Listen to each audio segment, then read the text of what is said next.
La rentrée, pour certains c'est bientôt, pour d'autres c'est déjà passé.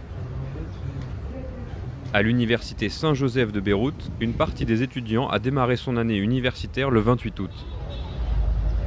J'ai trouvé que cette rentrée est différente parce qu'il ne faut pas oublier qu'on est passé par une période où il y avait le Covid. Donc je pense que c'est maintenant, je sens que maintenant la vie est en train de revenir un peu comme avant. Bien sûr qu'au niveau des frais de scolarité, ça a un peu augmenté, mais cette université reste mieux que d'autres universités au niveau des frais de scolarité. Malgré la crise économique qui frappe toujours le Liban, l'USJ a globalement réussi à conserver un effectif d'étudiants stable, en partie grâce à son programme d'aide financière. Je sais que l'USJ, avec son service social, aide beaucoup d'étudiants.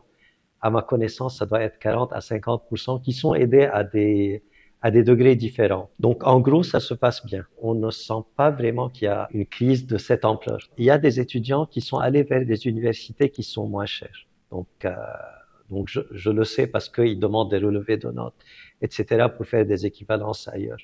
Mais en termes d'effectifs, nous avons gardé le même niveau. Parce que leurs débouchés sont vus comme moins intéressantes par les étudiants, certains cursus sont cependant moins sollicités que d'autres cette année.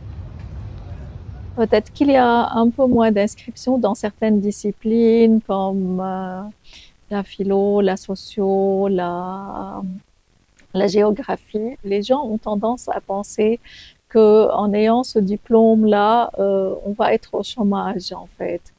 Et c'est ça qui, quelque part, les rend réticents. Il y a une certaine résistance aujourd'hui à s'inscrire dans ces disciplines-là, alors qu'en psychologie, on a de plus en plus d'étudiants. Quelques 80 étudiants ont démarré des études de psychologie à l'USJ cette année, contre une soixantaine auparavant. Dans un Liban où parler de sa santé mentale devient de moins en moins tabou, le succès de la filière semble grandissant.